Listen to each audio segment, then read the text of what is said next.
今日要同大家講一個令人擔心嘅消息：香港演藝圈資深演員 Ben 從許紹雄經傳病危入院，消息震撼全城。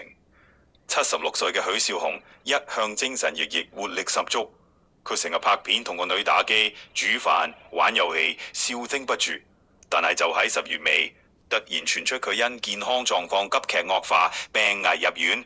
消息一出，圈中好友如黎智丹、苗僑偉夫婦、林峰、吳卓羲等紛紛趕到養和醫院探望，神情嚴肅，氣氛沉重。佘詩曼更喺澳門活動上爆喊，取消行程趕返香港，只為見佢一面。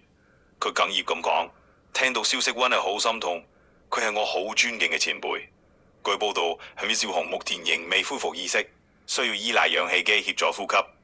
雖然佢仍能聽到探病者講嘅說話，但係整體情況唔容樂觀。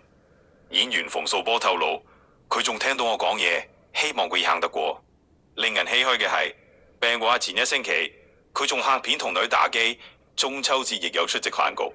面色雖然稍暗，但係整體表現未見異樣。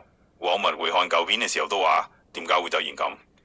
許紹雄演藝生涯超過50年，係 TVB 第一期藝員訓練班學員，演過無數經典角色，無論係歡喜哥定係和啟發，佢都用演技打動人心。願 Ben 從吉人天相，早日康復。